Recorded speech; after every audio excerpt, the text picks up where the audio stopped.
911, what's your emergency? There's something strange happening at the party across the street. Ma'am, stay on the line. Officers are on their way. FBI, we've got this. It was supposed to be one of the happiest days of my year.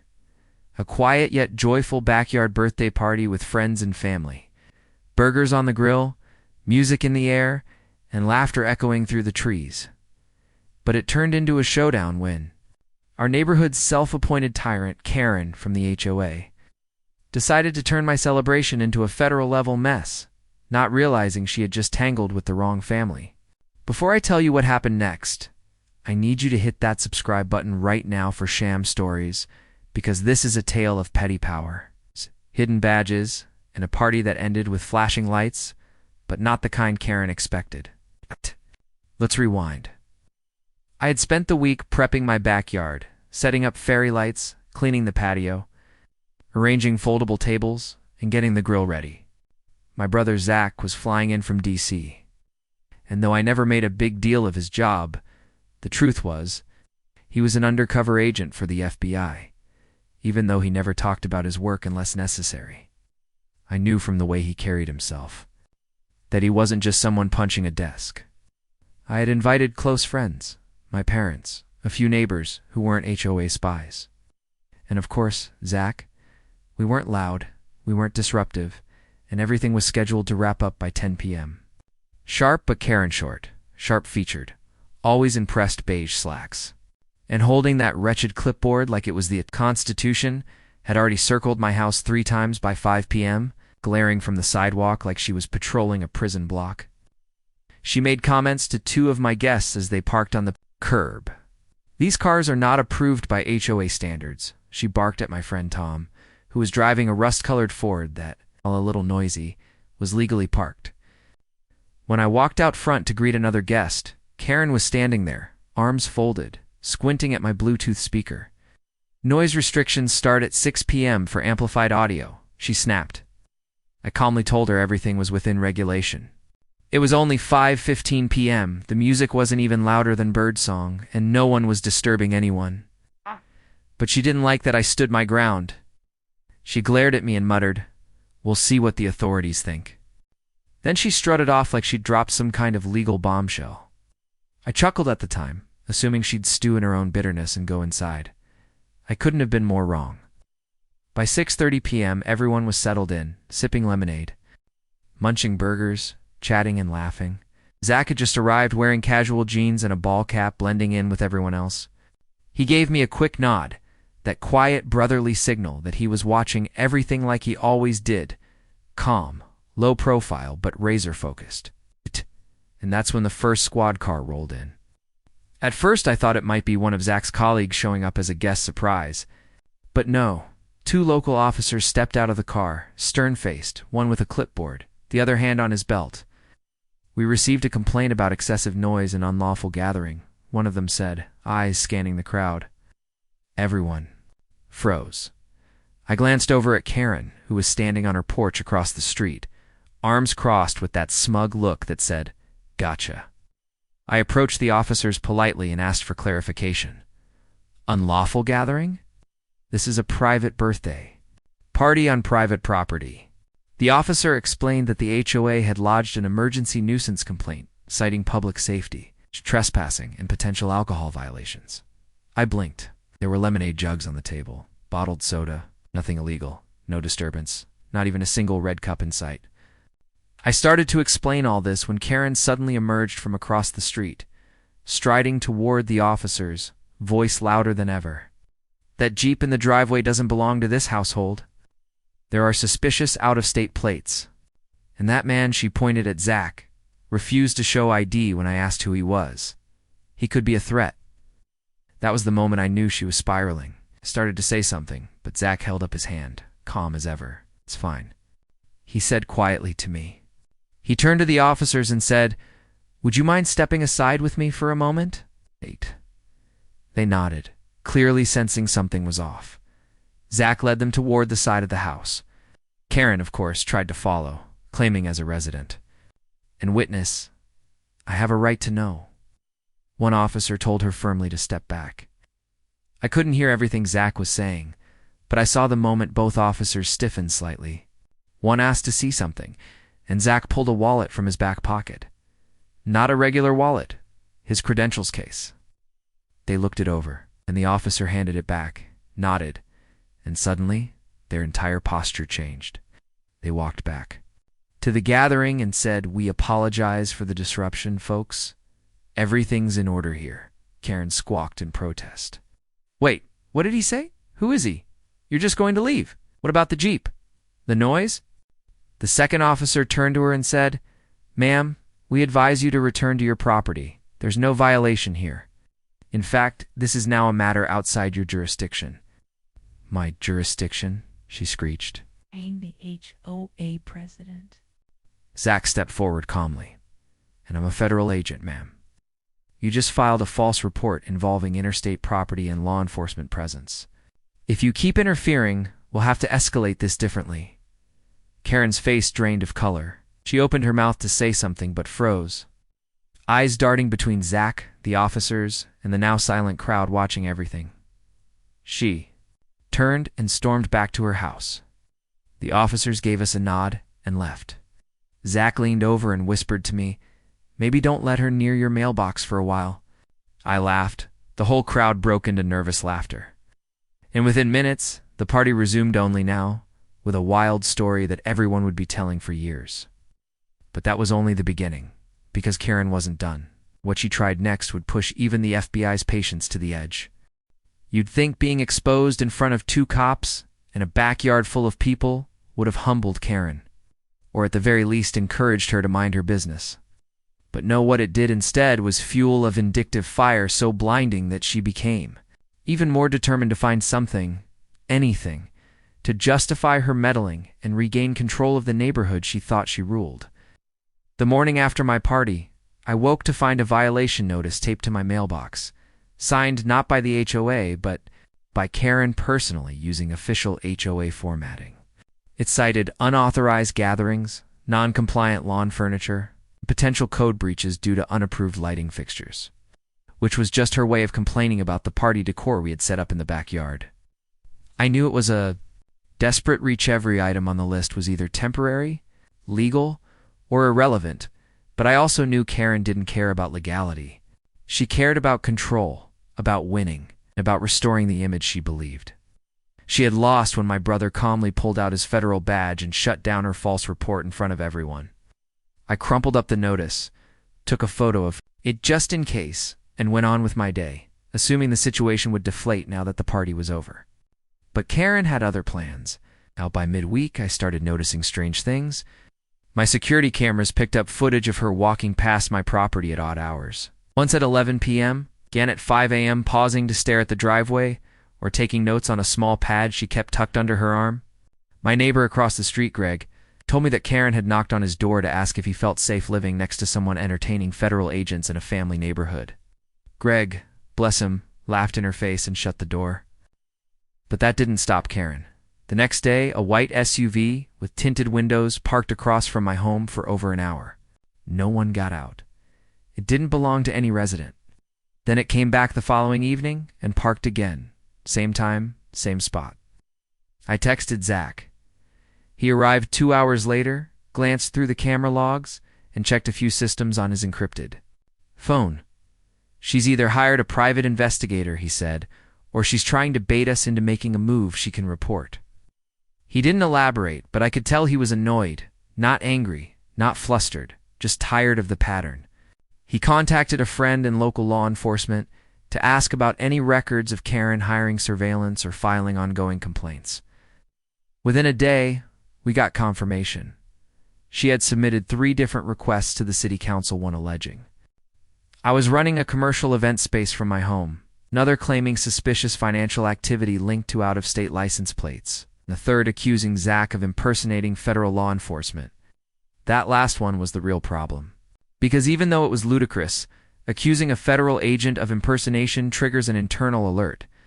Zach got a call from his regional supervisor, not because anyone believed the claim, but because protocol required an internal response to any public allegation, no matter how baseless.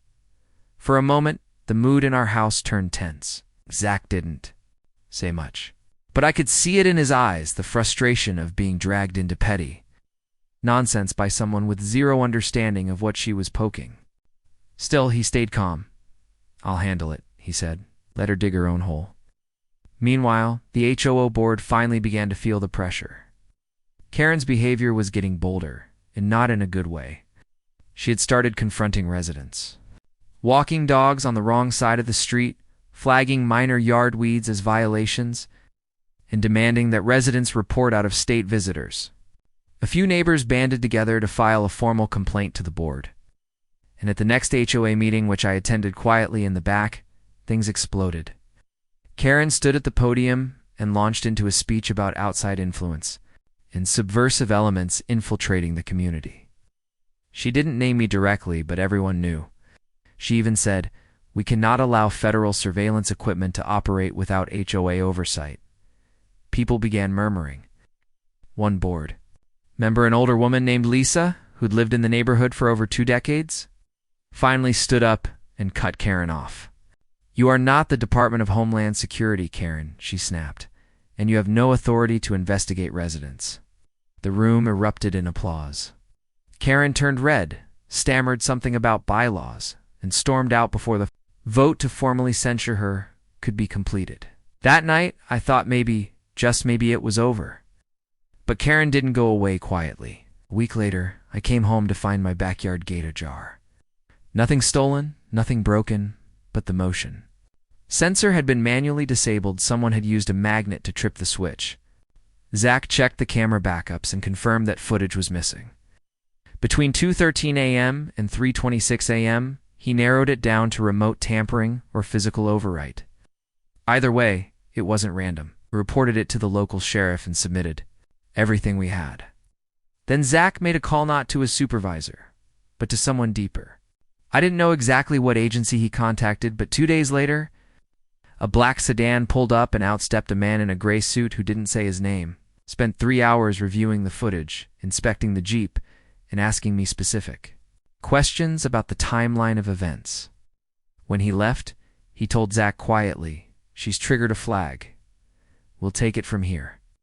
From that point on, Karen's behavior grew erratic. She started pacing outside with binoculars. She sat in her car for hours, writing on her clipboard. She knocked on 3 doors, claiming Zach had interfered with an HOA function and needed to be removed from the community. But no one listened anymore. The neighbors were done. They saw her for what she was, a desperate woman drowning in paranoia, trying to reclaim a sense of power she had abused for years. Then came the final straw. Karen tried to break into the HOA server room at the clubhouse after hours, reportedly searching for surveillance footage to prove her case. But she didn't know a motion alarm had recently been installed by the board after a rash of recent vandalism. She was caught on video jiggling the door lock with a screwdriver, flashlight in hand. The alarm triggered a silent alert to the sheriff's office. She was arrested on the spot for attempted unauthorized access and criminal trespass. The next morning, every mailbox in the neighborhood had a letter from the HOA board suspending Karen indefinitely and announcing an emergency vote to permanently strip her of all leadership authority. But this wasn't just neighborhood gossip anymore, because the moment the sheriff ran her name through the updated incident database, he discovered that Karen had also filed a phony report to a federal tip line accusing Zach of posing as a federal agent and conducting unauthorized surveillance on suburban families. That kicked the entire case to the FBI.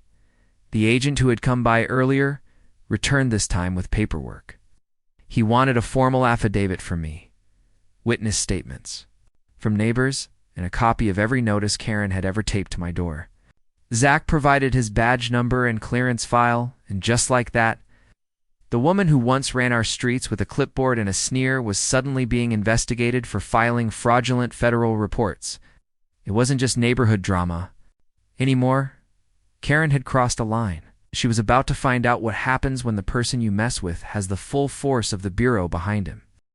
Karen's descent from neighborhood tyrant to federal target didn't happen in one swoop. It happened slowly. It's like a thread being pulled from a sweater she had spent years stitching together with arrogance and control. After her arrest at the HOA clubhouse for breaking and entering, news spread fast throughout the neighborhood. But the story didn't stay confined to Mill Creek. By the following week, her name was flagged not only in local law enforcement systems, but also in several federal databases. Due to the fake tip she had submitted against Zach, what she thought would be an anonymous smear campaign turned into a formal investigation for false reporting, obstruction of justice, and harassment of a federal officer. What made it worse for her was the sheer amount of evidence against her footage from neighbors' door cams. Audio recordings from HOA meetings, handwritten memos she'd left taped to cars, and the now infamous footage of her trying to hack into the server room. The federal agents didn't come in with lights and sirens. They came in quiet, methodical, efficient. 2 black sedans rolled up in the morning, one parked in front of her house, the other at the rear alley.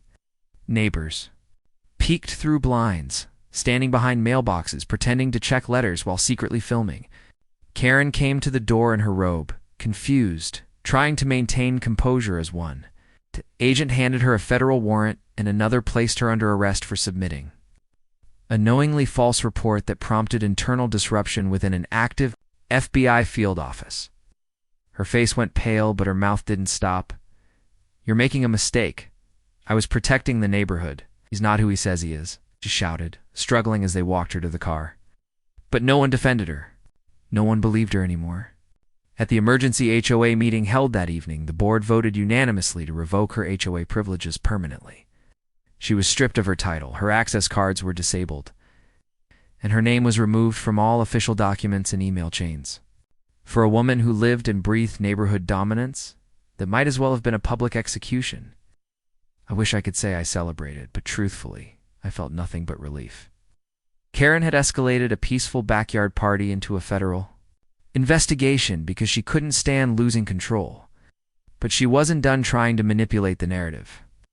2 days after her arrest, local media caught wind of the story. A reporter from Channel 7 showed up at my driveway asking for a statement. "Did you know your brother was being watched by the HOA?" she asked. I laughed. "My brother isn't the one who got arrested," I said. Maybe ask Karen what she found in that server room she broke into.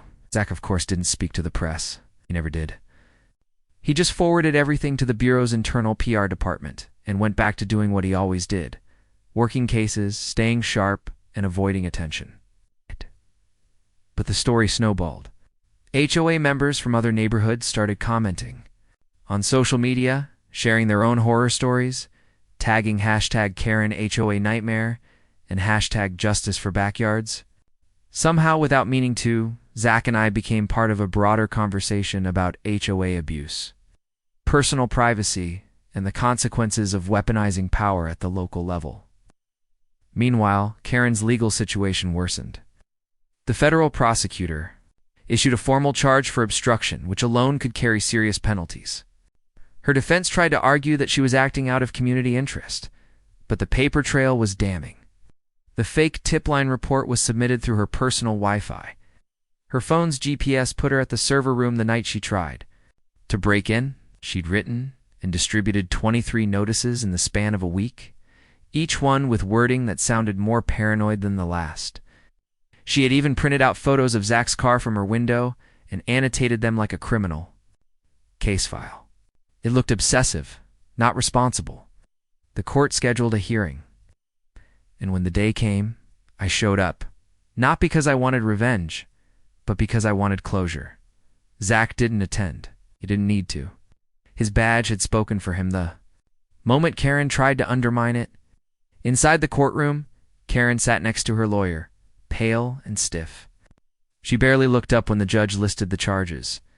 The prosecutor presented the timeline, how she escalated a peaceful gathering, made false claims against a federal agent, attempted unauthorized access to protected HOA property, and spread misinformation to stir unrest among residents. They read excerpts from her handwritten memos, like the one that said, "I fear this agent is installing surveillance tech to monitor us, and his vehicle doesn't belong here. What is he hiding?" When asked if she had any evidence to support these claims, Karen just mumbled something about intuition. The judge looked unimpressed. "Miss Palmer," he said, "this court does not operate on intuition. It operates on fact. And the facts show a pattern of misconduct, harassment, and false reporting that endangered a federal investigation and disrupted a community. Then, her lawyer tried a new angle, pleading for leniency due to mental strain, citing Karen's increasing stress levels during her HOA presidency. But even that fell flat. Because Karen's obsession wasn't just stress, it was targeted harassment. The judge ordered her to undergo a psychological evaluation and scheduled sentencing pending its results. She was released on conditional bail but confined to her home under electronic monitoring, a fitting outcome for someone who used to patrol other people's properties with a clipboard and pen like she was the sheriff. After the hearing, I walked back through my neighborhood with a strange feeling in my chest. Not satisfaction, not victory, just quiet. The same kind of quiet I'd wanted on the night of my birthday party. Zach met me at the house later that evening. He didn't say much, just nodded as he passed me a soda from the fridge and sat on the porch. "Think she stop?" I asked. "Legally she has to," he said. "But people like her don't stop until they're forced to." She's forced to. We didn't talk much after that. Just watched the sun go down, the porch lights flicker on, and the neighborhood return to something resembling normal. But what we didn't know, what none of us knew, was that Karen wasn't finished. Because while we were enjoying the calm, she was quietly preparing one final move, one last desperate ploy to claw her way back into control.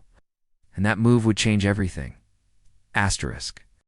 For weeks after the court hearing, everything seemed to return to a peaceful lull, at least on the surface. Karen was under house arrest with an ankle monitor, barred from participating in any HOA-related activity, and silenced legally from contacting me or my brother Zach in any way. Most of the neighbors thought it was finally over, the reign of clipboard terror broken by her own reckless ambition, but something in my gut said otherwise. I noticed strange behavior again. Unfamiliar cars circling the block slowly, late at night. Someone leaving a folded piece of paper on my porch without knocking. And even an anonymous email with vague threats sent to my work inbox. Zach, ever the professional, ran immediate checks. The car plates belonged to rentals under fake names. The paper was blank, but dusted with fingerprints not tied to anyone local. And the email server used an overseas proxy. She's trying to move the pieces from inside, he told me, eyes locked on his tablet as he traced the IP data. She may not be directly involved anymore, but someone's doing her bidding. Sure enough, 2 weeks later, at a special HOA meeting to install a new interim president, one of Karen's closest former allies, Harold Bates, stood up with a prepared statement accusing the board of violating Karen's rights, alleging that the disciplinary vote was invalid because it had occurred during a transitional period of leadership. Harold, a retired postal inspector with a gray mustache and a habit of quoting bylaws, had always been one of Karen's yes-men. He demanded Karen's privileges be reinstated pending appeal, which sent shockwaves through the room. Residents began shouting, objecting, reminding Harold of her criminal charges and court orders. But Harold didn't flinch. "Due process still applies," he said, smugly passing around a motion form already signed by 3 other former board members. People who had remained silent for months but suddenly came out in support. It became clear that Karen had been using her time under house arrest to build a back-channel coalition, whispering through phone calls, emails, or in-person messengers, orchestrating a proxy war to reclaim her title. And this time, she was trying to do it from the shadows, through others who could legally stand in her place. The board was furious. Lisa, the acting chairwoman, shut down the meeting early and called an emergency review. Zach watched from the corner of the room, stone-faced. "They're trying to create chaos," he whispered. "She can get back into HOA leadership, even through a puppet I tell, give her access to data, files, and maybe even erase evidence." The next few days were tense. Harold began visiting homes, handing out pamphlets titled Karen's Truth, which portrayed her as a whistleblower persecuted for standing up to unregistered government agents living on residential property. It was slanderous nonsense, loaded with paranoia, false facts, and twisted timelines. But a few gullible neighbors started murmuring support, especially those who'd never liked the idea of Zach being around without knowing exactly what he did. That's when Zach decided to make a move. He called in a favor, not for an arrest, not for surveillance, but for clarity. A week later, during the next HOA meeting, a guest speaker was announced, a representative from the FBI's community. Integrity Office sent not to discuss an ongoing investigation, but to clarify the facts surrounding federal conduct in suburban jurisdictions. The room was packed. Neighbors who'd once avoided HOA meetings came with notepads. The agent, dressed in plain clothes, took the microphone and began with a calm, even tone.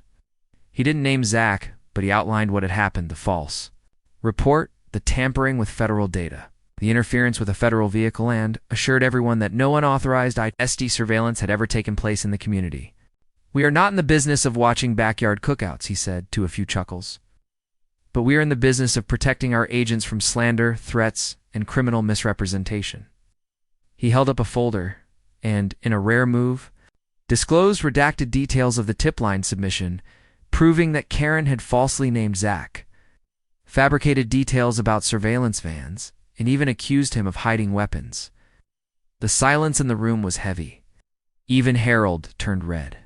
That was when the agent turned toward the board and said, "It's the position of this agency that any individual who continues to act on behalf of someone facing federal charges may also come under investigation for obstruction." Gasps. That was the warning shot. The crowd erupted, dozens of people standing up, shouting questions at Harold, demanding resignations. The motion Karen had been building in the shadows collapsed in real time. One of the signers of the reinstatement letter grabbed it off the table and tore it in half. Harold stood frozen, sweating, mumbling about bylaws. The agent finished by saying, "The FBI has no interest in local politics, but when our people are attacked, we respond." He thanked the board and left the room, and just like that, Karen's second rise to power ended in ashes. But it wasn't over yet. Because the moment Harold returned to his home that evening, 2 federal officers were waiting. They had traced communication back to a secure burner phone issued to Karen, which Harold had been using on her behalf. He was arrested for obstruction and conspiracy, and the entire neighborhood watched it happen. Karen's plot to regain control through surrogates had officially detonated in her face. That night, Zach and I sat on the porch again. "You think she's done now?" I asked, watching the lights flicker across the neighborhood as people shared the news door to door. Zach shrugged. "She should be. But people like her, when they lose power, they either implode or make one last desperate move." I nodded. Uneasy, we'd exposed her lies, shut down her allies, and stripped her of her influence. But there was still one court date left, and Karen wasn't going to walk into that courtroom quietly. What she did next would be her most reckless decision. Yet in it would test every ounce of patience Zach had left.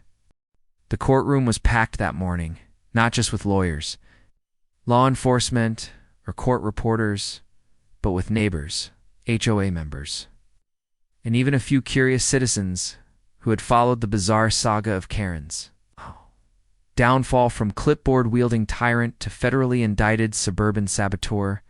Zach and I sat near the back, not because we didn't have a right to be closer, but because that's who we were, watchers, not instigators. Karen had been granted the right to speak in her own defense before sentencing, and we all waited.